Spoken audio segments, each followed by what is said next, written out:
അതേ, പെരുന്നാൾ നടക്കാനായിട്ടോ. എന്താ പെരുന്നാളിന് സ്പെഷ്യലിന് ഉണ്ടാക്കുക? മന്തിയാണോ ബിരിയാണിയാണോ? അതൊക്കെ ആലോചിക്കാനായിട്ടോ. പിന്നെ കൂടെ മധുരം വേണ്ടേ? അപ്പോൾ ഇന്ന് നമ്മളിതേ ഒരു മധുരം എങ്ങനെ ഉണ്ടാക്കണമെന്ന് നോക്കാം കേട്ടോ. ചട്ടി ചൂടായതിനു ശേഷം നെയ്യ് ഒഴിച്ച് കൊടുക്കുക. അതിലേക്ക് അണ്ടിപ്പരിപ്പ് മുന്തിരി ഇട്ടിട്ടൊന്ന് വറുത്ത് കോരിയെടുക്കാം. ഇനി ഇത് കട്ട് ചെയ്ത് വെച്ചിട്ടുള്ള നേന്ത്രപ്പഴം നമുക്ക് ഇട്ട് കൊടുക്കാം. എന്നിട്ട് നന്നായിട്ടൊന്ന് വാട്ടിയെടുക്കാം.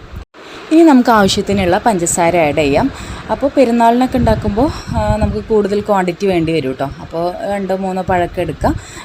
അപ്പോൾ പഴം വയറ്റിയതൊന്ന് മാറ്റി വെക്കാം. ഇനി കുറച്ചുകൂടെ നെയ്യ് ആഡ് ചെയ്തിട്ട് നമുക്കതിലേക്ക് കുറച്ച് റവ ആഡ് ചെയ്തിട്ട് നന്നായിട്ടൊന്ന് മിക്സ് ആക്കി എടുക്കാം. ഈ നെയ്യിലിട്ടൊന്ന് വറുത്തെടുക്കാം. ഇനി നമുക്കതിലേക്ക് പാലൊഴിച്ച് കൊടുക്കാം. കുറേശ്ശെ പാലൊഴിച്ചിട്ട് നന്നായിട്ടൊന്ന് മിക്സാക്കി കൊടുക്കുക. നമുക്ക് ഈ റവ നന്നായിട്ട് സോഫ്റ്റായി വരണം. പിന്നെ ആവശ്യത്തിനുള്ള പഞ്ചസാര ആഡ് ചെയ്യുക. റവയിലേക്ക് അത്യാവശ്യം പഞ്ചസാര ആഡ് ചെയ്യുമ്പോഴാണ് അതിന് കറക്റ്റ് ടേസ്റ്റ് കിട്ടുള്ളൂ കേട്ടോ. പിന്നെ ഞാൻ പിന്നെയും പാൽ ആഡ് ചെയ്തിട്ട് ഒന്നും കൂടെ ഒന്ന് മിക്സാക്കി എടുക്കുന്നുണ്ട്. അപ്പോൾ നമ്മുടെ റവ നല്ല സോഫ്റ്റായി വന്നിട്ടുണ്ട്. ഇനി നമുക്ക് 1/4 കപ്പ് പാൽ തിളപ്പിക്കാനായിട്ട് വെക്കാം. അത് തിളച്ച് വരുന്ന സമയത്ത് നമുക്കൊരു 2 സ്പൂണ് കസ്റ്റാർഡ് പൗഡറും 2 സ്പൂണ് പഞ്ചസാര ഇട്ടിട്ട് നന്നായിട്ട് മിക്സ് ആക്കിയിട്ട് ഇതിലേക്ക് ആഡ് ചെയ്ത് കൊടുക്കുക. ഒരു 3 സ്പൂൺ പഞ്ചസാര ഇട്ടുള്ളൂ കേട്ടോ. കസ്റ്റാർഡ് പൗഡർ ഇട്ടതിന് ശേഷം നമുക്ക് കൈ വിടാതെ ഇങ്ങനെ ഇളക്കി കൊടുക്കുക. അപ്പോൾ ഇത് ഞാൻ കസ്റ്റാർഡ് മിക്സ് ലോ ഫ്ലെയിമിലാക്കിയിട്ട് നമ്മൾ നേരത്തെ ഉണ്ടാക്കി വെച്ചിട്ടുള്ള റവയുടെ മിക്സ് ഇതുപോലെ ഇങ്ങനെ ബോൾസാക്കി ചെറിയ ബോൾസാക്കി എടുക്കുക കേട്ടോ. അപ്പോൾ അത് നേരത്തെ ഉണ്ടാക്കി വെച്ചിട്ട് പിന്നെ പാല് തിളപ്പിക്കാനായിട്ട് വെച്ചാലും മതി. അപ്പോൾ നമ്മുടെ കസ്റ്റാർഡ് മിക്സ് നന്നായിട്ട് കുറുകി വന്നിട്ടുണ്ട്. ഇനി നമുക്കതിലോട്ട് ഈ ഒരു ബോൾസ് ഇട്ട് കൊടുക്കാം.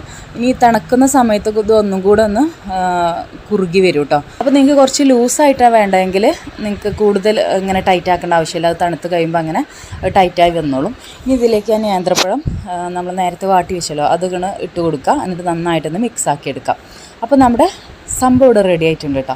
അപ്പോൾ നമുക്ക് പെരുന്നാളിന് ഈ ഒരു ഡെസേർട്ട് തന്നെ ആയാലോ. അപ്പോൾ ഇത് ചൂടാറിയതിന് ശേഷം അപ്പം തന്നെ കഴിക്കുകയും ചെയ്യാം. അല്ലാന്നുണ്ടെങ്കിൽ തണുപ്പിച്ചിട്ട് നമുക്ക് കഴിക്കുകയും ചെയ്യാം കേട്ടോ. തണുപ്പിച്ചിട്ട് കഴിക്കാനാണെങ്കിൽ കുറച്ചുകൂടെ മധുരം ആഡ് ചെയ്യുന്നത് ബെസ്റ്റ് ആയിരിക്കും. അപ്പോഴാ കറക്റ്റ് ടേസ്റ്റ് കിട്ടുള്ളൂ.